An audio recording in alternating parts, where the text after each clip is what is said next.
Hello అండి. Welcome to Subbu's kitchen. ఈరోజు వీడియోలో బన్ దోసలు ఎలా చేసుకోవాలో చూపించబోతున్నాను. అప్పటికప్పుడు పిండిని ఇలా కలిపేసుకొని అలా చేసేసుకోవచ్చు. ఇంట్లో దోస పిండి గానీ, ఇడ్లీ పిండి కానీ ఏమీ లేనప్పుడు ఇలా ఇన్‌స్టాంట్‌గా అప్పటికప్పుడు బన్ దోసలు చేసేసుకోండి. చాలా అంటే చాలా ఇష్టంగా తింటారు. నా వీడియోకైతే ఒక లైక్ కొట్టండి. సబ్స్క్రైబ్ చేసుకోండి. ముందుగా ఒక బౌల్ తీసుకొని అందులోకి 1 కప్పు వరకు గోధుమ రవ్వని వేసుకున్నాను. అలానే అందులోకి ఒక పావు కప్పు వరకు వాటర్‌ని వేసుకోండి. వాటర్‌ని వేసుకొని రవ్వ వాటర్‌లో బాగా కలిసిపోయేలాగా ఇలా కలిపేసుకోవాలి.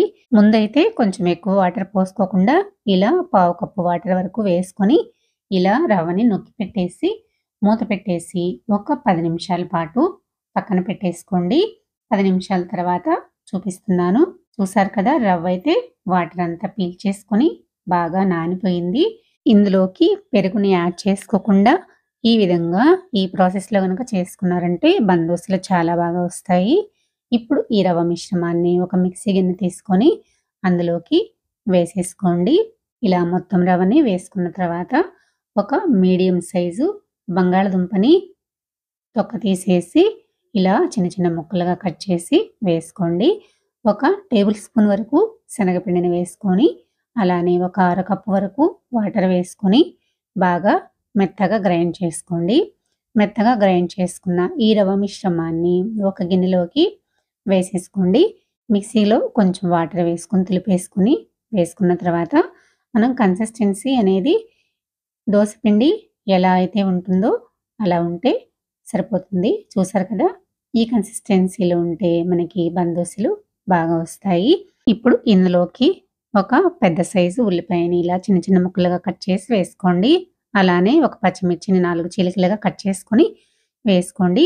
కొంచెం కరివేపాకుని చిన్న చిన్న ముక్కలుగా కట్ చేసుకోండి. అలానే కొత్తిమీరని కూడా వేసుకొని ఒక టీ స్పూన్ వరకు జీలకర్ర, అలానే హాఫ్ టీ స్పూన్ వరకు సాల్ట్ వేసుకొని ఇలా బాగా మిక్స్ చేసుకోవాలి.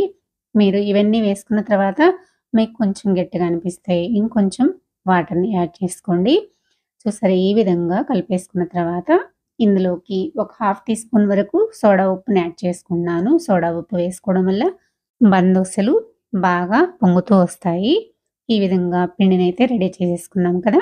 ఇప్పుడు మిగిలిన ప్రాసెస్‌ని అయితే చేసుకుందాము. స్టవ్ వెలిగించేసి ఒక కళాయి పెట్టేసుకొని అందులోకి 2 స్పూన్ల వరకు ఆయిల్ వేసుకొని ఆయిల్ హీట్ అయిన తర్వాత 2 గరిటెల వరకు పిండినైతే వేసేసుకొని మూత పెట్టేసి 2-3 నిమిషాల వరకు మగ్గనిద్దాము.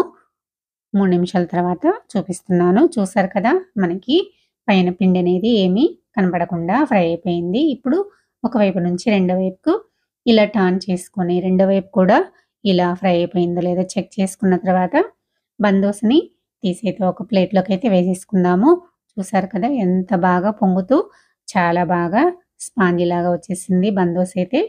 ఈ విధంగానే మిగిలిన బన్ దోసలన్నింటినీ కూడా వేసుకున్నాను. చాలా బాగా వచ్చేసినాయి. టేస్ట్ అయితే సూపర్ టేస్టీగా ఉన్నాయి. ఒకటి కాదు, పెడుతూ ఉంటే తింటూనే ఉంటారు. అంత టేస్టీగా ఉంటాయి. తప్పకుండా మీరు కూడా ఇలా ఇంట్లో పిండిలేమీ లేనప్పుడు బ్రేక్‌ఫాస్ట్ కోసం ఇలా ఒక కప్పు గోధుమ రవ్వతోటి ఇలా బన్ దోసలు వేసేసుకున్నారంటే టేస్ట్ అనేది చాలా బావుంటుంది. అందరూ చాలా ఇష్టంగా కూడా తింటారు. పల్లీ చట్నీతో కానీ, టొమాటో చట్నీతో కానీ సర్వ్ చేసుకున్నారంటే చాలా టేస్టీగా ఉంటాయి. తప్పకుండా మీరు కూడా మీ ఇంట్లో ఇలా ట్రై చేసి మీకు ఎలా వచ్చాయో కామెంట్ చేయండి. మీకు నా వీడియో నచ్చితే గనక లైక్ కొట్టి సబ్స్క్రైబ్ చేసుకోండి. అలానే షేర్ చేయండి. మరో మంచి వీడియోతో మళ్ళీ కలుద్దాం.